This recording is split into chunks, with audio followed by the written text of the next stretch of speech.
Hello everyone, and today we're going to talk about the GTX 770. Released back in 2013, a 7-year-old card by now.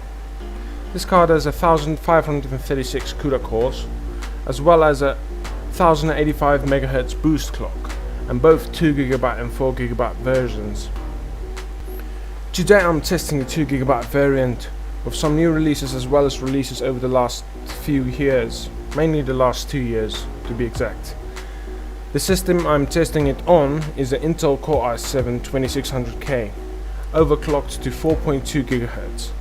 This CPU will definitely not bottleneck the GPU, as the GPU is pretty old as well, so everything's good there.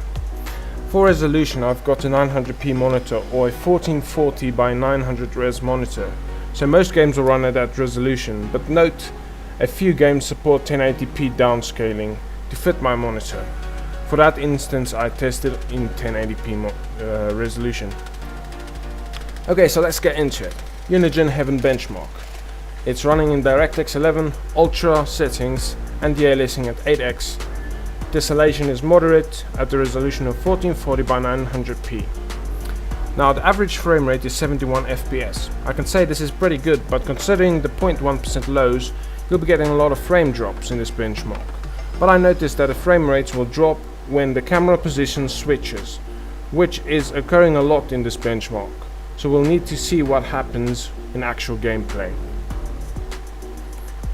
Next up is Unigine Vally benchmark, running in DirectX 11 Ultra settings and de-aliasing at 8x at a resolution of 1440 by 900p. The average frame rate is 66 frames per second. As you can see, the average is pretty good, but the 0.1% lows are bad as well. So this is no surprise, as it's performing just like Unigine Heaven, with 1% lows at 9 frames per second and 0.1% low at 2 frames per second. Now for actual gaming, let's start off with Assassin's Creed Odyssey, running in DirectX 11 at a resolution of 1440 by 900p. Anti-aliasing is on low, shadows on low, environment details on medium, texture detail medium, terrain on high, clutter high, fog low, water medium, screen space reflections on medium, volumetric clouds on low. This is an important setting, by the way. You want to keep this off, it takes a lot of resources.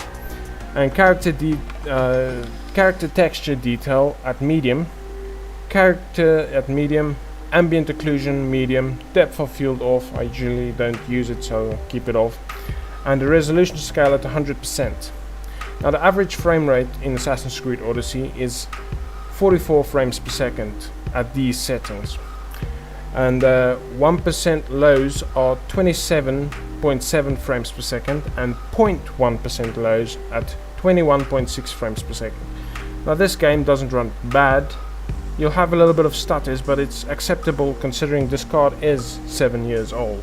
So pretty good, I'd say. Next up is a game that released this year, aka January 2020, for anyone watching at the later time. Now the game I'm talking about is Dragon Ball Z Kakarot. Yeah, I'm a fan of Dragon Ball, so why not just test a game of a series I like? So let's just get into it. Dragon Ball Z Kakarot runs at a resolution of 1440 by 900p as well. Now anti-aliasing is on temporal AA and shadows are at max setting. Internal rendering resolution is at 150%. Now while I play this game, its GPU usage jumps between 80 and 90% GPU usage at a locked 60 FPS, because this game is locked at 60 frames per second. Maybe because of console porting or something, they just want it that way. So I'm fine with it as long as it runs smoothly. So let's get into the frame rates. At average, the frame rate is no surprise at 60 frames per second.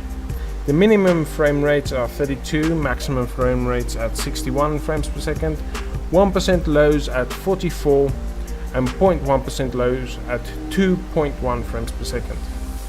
Now you'll get a pretty good smooth experience, but sometimes when you fight at a fast pace and you have attacks with big effects and so on, there will be a slight stutter, but it's all okay. The game runs well. You can also turn down the rendering resolution, so all's good there.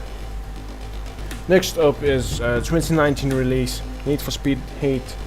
Need for Speed runs at resolution of 1440 by 900p, high settings at 100% res scale. The average frame rate is 43 FPS. The 1% lows are at 30.5 FPS and 0.1% lows of 22.1 frames per second. Next up is another new release. This game runs at a resolution of 1080p, because I can downscale it, with FXAA at on, shadow quality at high, effect quality at high.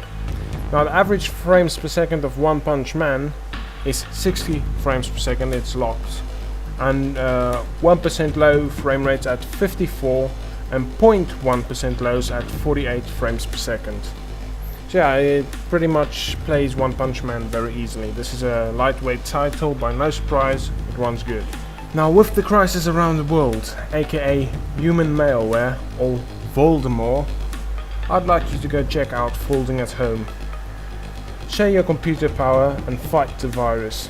Links will be in the description. Now the question here is, can your card save us from a crisis, or can it run crisis? Crisis 3 to be exact. At a resolution of 1440 by 900p at MSAA medium 4x with texture resolution at very high and system spec at very high, all very high. Yeah, all settings at high. GTX 770 performs as follows. Crisis 3 runs at an average frame rate of 46.5 frames per second with 1% low frame rate at 14.7 frames per second and 0.1% lows of 2.9 frames per second. Now obviously the low average 1% and 0.1% low figures are pretty low. You're gonna get a little bit of stutter, but you can always just reduce that settings a little bit and save us all from a crisis. Next up is Code Vein. Code Vein is running at 1440 by 900p at the highest settings. Now this game is also quite lightweight, as are all Bandai Namco games, but it's also a recent release. Looks good, plays well, and is pretty much fun. So the average frame rate is 82.9 FPS. The 1% low frame rate is 37.4 FPS. And the 0.1% low frame rate of 2.5. The game up next is Black Desert Online, one of my favorites. It's running at 1440 by 900p remastered settings with textures at high and anti-aliasing at TAA. Now the average frame rate is 44.5 FPS with 1% low figures at 8.5. And one game I also usually play a lot with my friends with a 4 versus 4 battle is For Honor. Yeah. It's also running at settings of 1440 by 900p at max settings with super sampling anti-aliasing turned off. Now the average frame rate here is 60.5 FPS with 1% low frame rate of 46 FPS. Finally, it's the last game, and you can probably see the tendency to watch Dragon Ball with me benchmarking another one. Yep, it's downscalable from 1080p to 900p on my monitor. So it's running at 1080p with FXAA on. With the distance scaling at ultra, texture quality at high, and advanced settings, everything is on its highest setting with effects set on. In Toki Toki's world, it averages 37.8 FPS with 1% lows at 31.7 FPS and 0.1% lows at 27.2 FPS. In battle, it averages 71.7 frames per second with 1% lows at 49.3 FPS and 0.1% lows at 35.8 FPS. In conclusion, the GTX 770 2GB variant can pretty much play any title out there at 900p above 30 frames per second on high settings, and most likely you'll be able to play any game at lowered settings at 1080p above 30 FPS. This card is comparable to a GTX 1050 Ti in performance, so if you need a graphics card and you don't have a lot of cash, this card could be a good option, but note that you'll need a beefy power supply with two 8-pin connectors with at least 550 watts power at a minimum. That's it from me. If you get this card, enjoy it. If you found this video helpful, please drop a like and or comment or subscribe. Bye.